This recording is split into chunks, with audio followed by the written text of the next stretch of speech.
For me, depression has been a paralyzing feeling of e- uselessness um,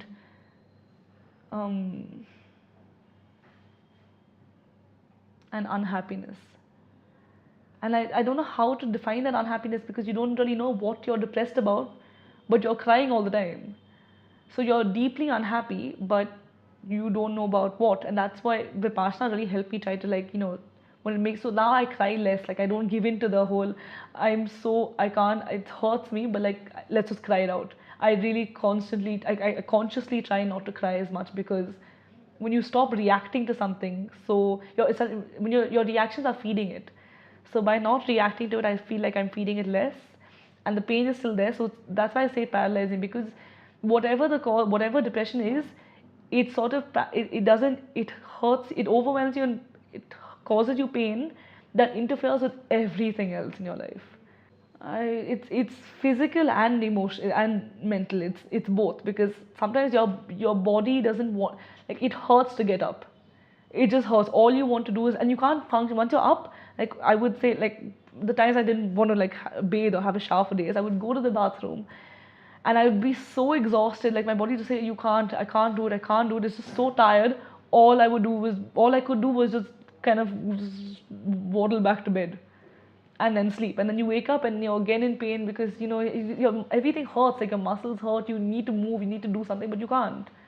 And then that translates into, like, more emotional mental pain, where it's like, I haven't done anything today, why am I not doing anything, why am I not being productive, what am I doing? And then I want to do this, I want to do that, but I can't. And then it's a cycle of, I wasn't happy with what I had. I always wanted more. I wasn't happy with how I looked. I wanted to look this way or that way. I wasn't happy with what I was doing. I wanted to do more. I wanted to do something different. I just wasn't able to. I think it was just a craving. And then the thing is, depression is sort of, it becomes this um, uh, this, like, plateau of emotion, where, like, it rises, like, all these, this craving sort of pushes you up to this point. And then once you're depressed, is that you're not even craving anything anymore. You're just in pain from all that craving, that you just don't know, you're just so inherently unhappy. So for me, it wasn't like so it wasn't an active craving, but I know an active craving is what got me there. I became depressed because I wasn't happy with what I had. And now, because of, the depression was growing into this, I started becoming having these manic episodes, where it would just be manic rage or manic, and just complete volatility. I mean, volatile emotions, like pendulum swings. And so then I was diagnosed with BPD, which is borderline personality disorder. So I would have these absolute nightmarish reactions to when I would drink, and I wouldn't get what I wanted. I mean, I endangered my life. I endangered my father's life. I remember one night I got home and I had lied, and I started this lying. I got into this phase of this horrible um, habit of lying. It was like a reflex action. Like, because I was suffering so much, I kept trying to hide. This is also sort of the denial mode, and because you want to protect yourself. So I didn't want to have to stop drinking. So I would say I would manipulate the depression and all these eating disorders. The kind of manipulative skill it creates, it sort of gives rise to, is unbelievable. Like, the kind of things I manipulated my parents and him into tolerating and doing for me is unreal. If we think about it, all three of us, like all four of us, are just like, I can't believe I kept giving into it. Like, why did I keep? Because you become a master manipulator.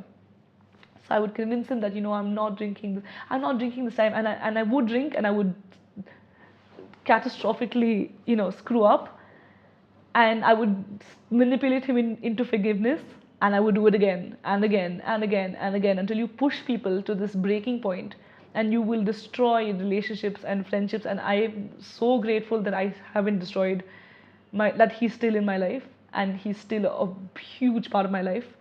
But I'm very, very lucky to say that, because I'm surprised and lucky to say that, because honestly, if it went on any longer and this was my husband, or later on in life, it just gets worse. Your relations become stronger and you're responsible and have kids. When you have, it's there's a lot more at stake. So, for me, see, cutting wasn't a horrifying thing for me at all, but it would horrify my parents didn't find out for a long time. They only found out when my boyfriend at the time found out. So that wasn't horrifying for me, but like the kind of things those weren't horrifying because they were like conscious, very conscious and very constant, and sort of even at a level mind, I would indulge in that. So it's not volatile reactions. Those are what were a lot more dangerous. Like this night when we went out and I told him I wasn't going to drink, and I got so drunk, like I was completely inebriated, where I couldn't stand, and he just broke down saying, I can't believe this person I care about so much is lying to me like this. Like it's more than being drunk, and I lied to him that I wasn't going to drink, and then so he left, and I couldn't handle him leaving. So I started running around saying, "Oh my God, no, please, no, come back, come back, come back!" And then he left. He put his phone off. So his friends were with me, and they got me home, put me to bed. My parents were home. They put me in my room. I was still drunk, and they were like, let her be in the morning and stuff. So and I was insistent. I needed to talk to him. It was like this ridiculous craving. Like it was like a heroin shot. Like I needed it. And I was like, I need to talk to me too. And then they put me to bed, and then I was in my room, and they went downstairs, and they all left. And as soon as they left, I was wearing this white dress. It was a brunch, and I was still in my dress. And I jumped out of bed and ran out the house. And this was at like 1 o'clock in the morning, 12:31. And ran out of the house in my dress, barefoot, ran to this park like on my road, climbed the gate in my dress at this ungodly hour, and sat on the bench, and I started screaming for him, for this boy. I kept like my phone. I kept trying to call. I couldn't get through because he had blocked me or put his phone off or whatever. And my dad has come running behind me, and there were these when my mom was obviously hysterical. She was like, "Go get her!" And my dad came running behind me, and there were these three goons or some three guys who were walking past the park, and they were like, "Hey, look who's inside!" And they were obviously going to come in, and my dad came from behind and said, "What are you looking at? Get out of here!" And they did, but what if they didn't? And what if they pulled out a knife? And what if that night could have ended really, really, really badly, much worse than it already did, because it was a horrible, horrible night. And that's one night I don't remember all of it clearly, but obviously, but it's one night so, um, not, I wish, it's just such a horrible night. I'm so disturbed by it that I put my family through that and put everyone through that. And that's when I realized, like, okay, I need help. They did their best. My parents, so the one, initially they used to tiptoe around me, especially when I had my manic attacks, my manic rage attacks, where it's so and they googled. I saw it on my mom's iPad. She had like saved it on her reading list of how to deal with a manic person, and they were like step number one: don't blame them, but hold them accountable later. Don't make threats. So the one thing, they really tried their best to like sort of calm me down, but it just didn't work. And the next day I would be back to myself. So in a matter of hours, even like once I'm sedated or once I'm like calm, I would come back with such deep remorse. It's hard to be, because it wasn't my fault. I wasn't actively trying to hurt them, but it was my fault. I was causing this pain. So it was a lot of understanding. I mean, they really, really were the most understanding they could have been, and they were the absolute best support and best parents I could have imagined, handling me. And it really took a toll on my mom, because I know how worried she was. But it wasn't nearly as bad as how they had to handle me, how they had to deal with things when I got into drugs and I stopped coming home. And I'm a girl in Bangalore, like staying in Tavirkere with my phone, just not answering calls. So as a mother, you're just awake at night saying, is she alive? Who is she with? And that was harder, because earlier, like I'm with her, so she knows I mean, she's doing her best to help me, and the next day, I'm there for her to take care of me. But this was worse. So there was definitely I definitely had a conscience, and I felt super guilty during this drug phase, because I knew what it was doing to my mom. I knew how worried she was. That's why I was worried. So I had this conscience, and I had this strong guilt, which I would just actively suppress and push aside, saying, "Dude, screw it, you're on too much." Like, I did that because I didn't want to deal with the pain, and if I came out of that, I would have to deal with the pain, without that person there as well. So just my parents and me, and I had been doing it for so long. It had been 5 years at this point.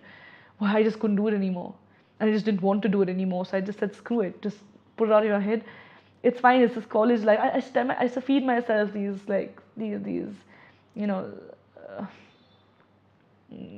stupid statements like, "Oh, it's okay. It's college. Everyone does it in college. You're just trying to survive. It's fine. You'll get through this." Like, just stupid things without like taking responsibility for any of it. And and that was the only time I felt guilty though. When it came to my eating disorder, I never really felt guilty. When it came to depression, I felt guilty not for them but for me, because I was like, you're not being more as productive. Like, you have so much talent, you can do so much with your life. Why aren't you doing more? Look at other people around you. Look at other people your age. Why aren't you, living up to what you could be, your potential, stuff like that. So that was more me being hard on myself and me judging, me having a conflict of interest within myself of what I'm doing to myself and what I'm going through. But yeah, not really with anything else. And even with the bipolar, the borderline disorder, BPD, I was more like, again, guilty at what I was doing to him or that person, or externally what I was doing to other people. This person used to say often that, Deshna, you've just been dealt a really bad, really shitty set of hand, a really shitty hand by the universe, like a really shitty set of cards. That's it. And and that isn't really a good thing to say, because it would make me feel I should like cling on that idea and say, yeah, you're right. You're right. I've been dealt this. I didn't do this to myself. Why is this happening to me? Why am I going through this? Why am I the one who's had to like suffer all this? Whereas that just makes you more angry and more. So you start feeling, instead of craving, you feel aversion. I just started feeling like strong aversion to my ailments, or my, instead of fighting, instead of feeling, like dealing with it, I just hated it. I hated everything about what was happening to me.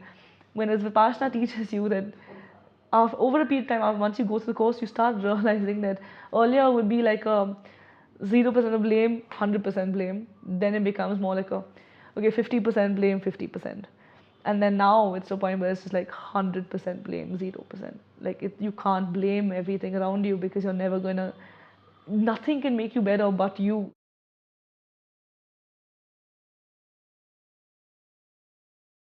Like, I'm trying to get to a path where I am able to, I'm not even on a path right now, I'm really not. I'm just existing. I'm just literally living this moment and just trying to be as economist as I can be in this moment, without craving and without feeling aversion to what I'm going through. Today, for me to drive here required effort, and I did that, which is good. And tomorrow I will try again to get up and do something else that I'm supposed to do, as opposed to just lying in bed all day, no matter how much I want to. Because on like today as well, I didn't want to get out of the house. I didn't want to get up. I didn't want to do anything. And very few people don't know how to deal with someone who's having extreme emotions, because they haven't experienced extreme emotions. This sort of helpless, sad, like hopelessness, where you don't know what to say. And so, and he said, he's like, I'm trying my best. I don't know what to say. And I said, I know you don't. And I need to talk to someone who does. And so, this would have helped me probably, if I had me to talk to me. But because then you don't feel alone, and you don't feel like you're the only one. You don't feel like you're the only one who wants to do something but can't do it, because then it kind of feels like, because I spoke to another friend about this, and when he asked me the same thing, he's like, you just want someone to listen to. And I was like, listen to you. And I said, yeah, it's listen to you, but like, I'm so used to people listening to me, like my friends and family, with sympathy, where they know you're suffering, and but they don't know what that suffering is, so they only know that much, and they only know how, so they do their best. I don't know. It's just sometimes I just feel really like, sometimes it's a very lonely disease. It's a very lonely like illness because you feel like you're the only one going through it, even when you know you're not. And I don't feel like I'm the only one who's depressed. It's just like at that moment you feel like you're the only one who can't get up when everyone else around you's up. It's just our time, and people go on about, this generation is, everyone, depression is growing, it's so predominant, so it just exists so widely in amongst this generation. And then when you talk about to your parents, like my dad, I mean, bless his soul, but he's literally, he responds like a slightly as ignorant as my grandmom would, when it's like, Disha, but um, depression is just, you just have to think positive. And I'm just like, it's cute, I get what you mean, but I think they were born in, so you think about the Maslow's needs hierarchy, and they were born into the time of safety needs, and like, so your basic needs, your necessities, your shelter, your income, your job, your, all that, insurance, like that was what they needed, that was what they strived for, and I think that was what their generation was. Because even my granddad wasn't a wealthy man, so my dad had to take it, those were the responsibilities he had no time to think about, who he is as a person, or whether it was just, okay, work, get a good life, and be happy, that was it.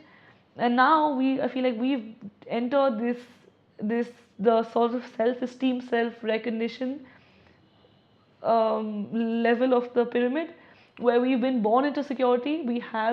We've been given security by our parents, and we've never had to worry about the next meal or the next something like that, or how am I going to support my wife and things like that, because I mean, so, and so now we're more that need for understand for the self-esteem need, where we need things to build up our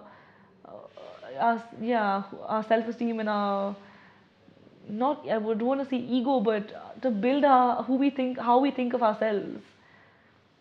And that's like how mine stemmed. That's how what my eating disorder stemmed from, because I didn't think much of myself. I didn't think other people thought good of me because I was chubby, and then it turned into depression when you just constantly want more external approval. And that's what leads into, like, and that's another thing I was talking to a friend of mine about, that it creates this dangerous pathway where even if you're not depressed, this constant need for external approval is what sometimes leads you into this world of bad company and drugs and alcohol and sex, and where you constantly need to be uplifted and approved by someone else, where this promiscuity, where you gain approval, and you gain that sort of sense of attractiveness and appeal from someone else giving it to you, not yourself. you know I love myself. I do really like who I am as a person. I know I'm a good person, and I enjoy I like who I am. But so I would say no now. I don't know what life has to offer. I don't know if something can destroy that. I really hope not, because I think I'm confident enough. See, the thing is, because you're asking someone who's come from a point where they didn't have that. So I know what it's like to not have that, but I don't see myself ever being like that again, because I think I really have a good idea of the person I am, and unless I change for the worst, which I really, you know, hope not, and I will do my best to keep myself this way. I don't think I can. I would let anyone else's view, opinion, approval, rejection of me define who I am. Or depression has been like a learning. It's been a familiarization process with me. I never met depression until I knew. So apparently depression was standing next to me the whole time. I just didn't know he was there until I was told by someone that, oh, this is depression. I was like, okay, that's what it is. So then I started understanding that, okay, this is what it is. That this is what it's called. It is something that is. It is something that is not completely voluntary. It's not a lack of effort on your part. It is something that is a chemical imbalance in your brain. I understand that now. So that's when you start, realizing that those chemical imbalances, you start identifying them, and now I'm aware when the trigger, when it's out of balance, or when it's lost, when my emotions are going to start swaying, when I'm, you know, yeah.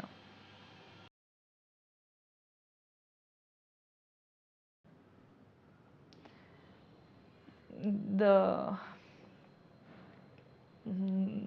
what I put my parents through, the the drug phase and the alcohol. Sorry, what I put my parents through and what I put this person through. I mean, it's a lot. I put him through a lot. So yeah, all three of them.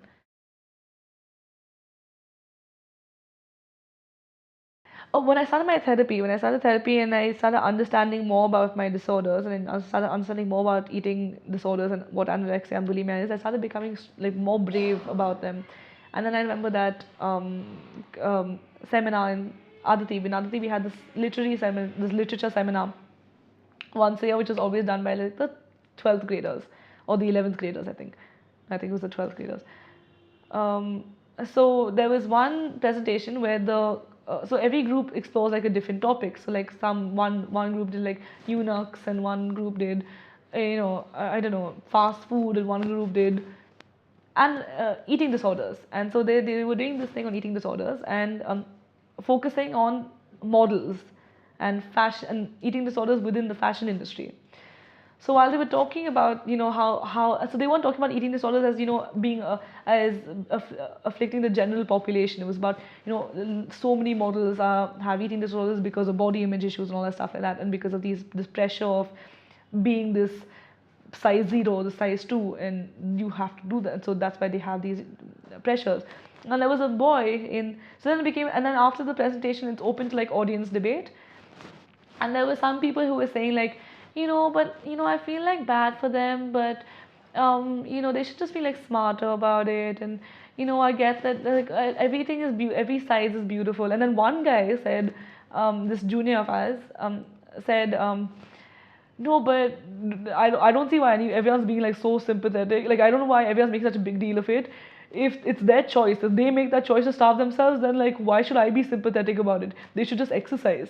And that was when, so I was sitting in his classroom with so by this point there were my very close friends who knew about it, including my father's those two best friends and another one or two people. So I was sitting next to this friend of mine, and I was looking at her and saying, I can't listen to this nonsense. And she said, you should say something. And then I said, and the room had about 75 people in it at the time, and I was like, I really don't think I can say something like that. Is terrifying. But then I was listening to it and I said, screw it, let's just be open, let's embrace this stupid disorder.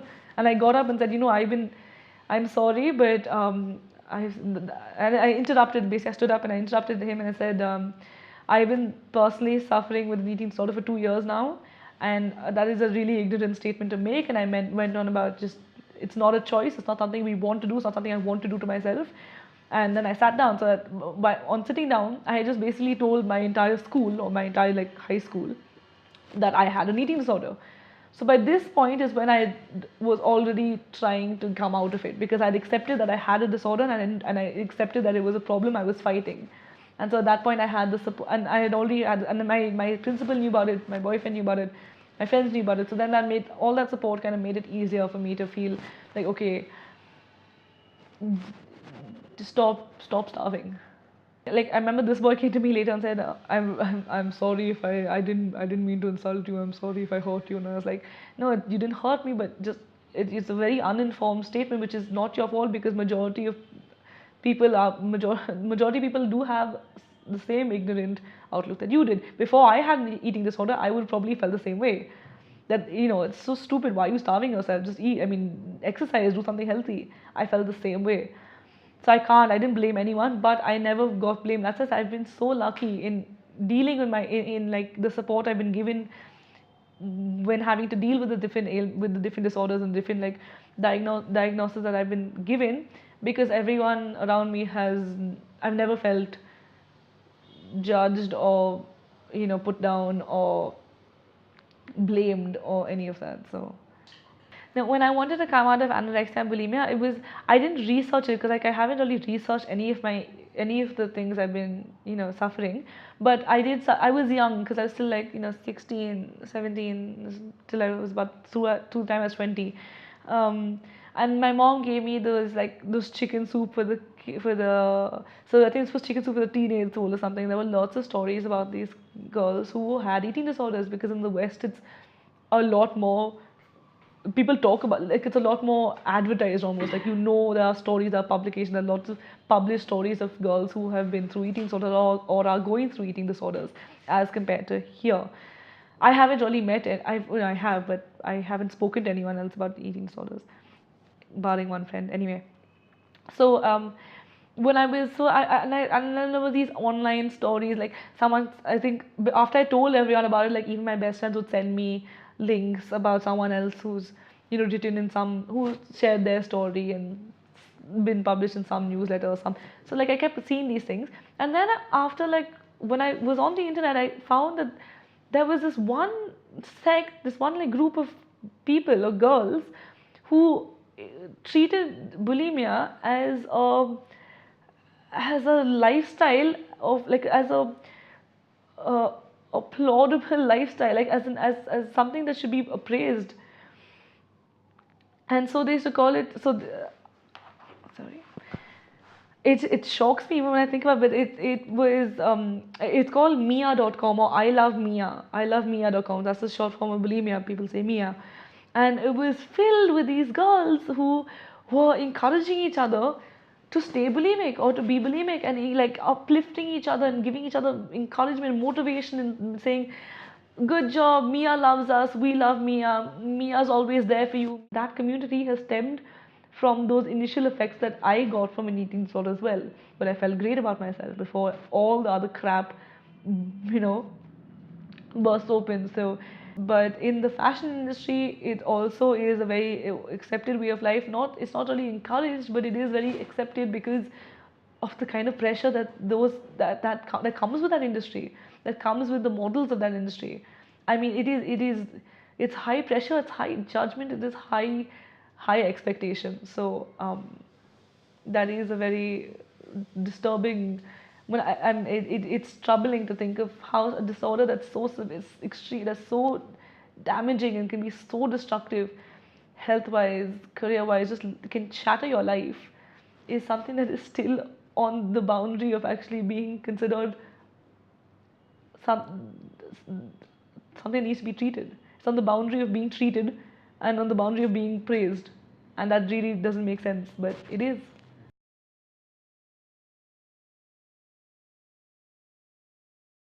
Yourself for what you have or haven't done, and um, try not, as best as you can, to give in to the feeling, or to give in to the pain and react to it, because it only makes it stay longer.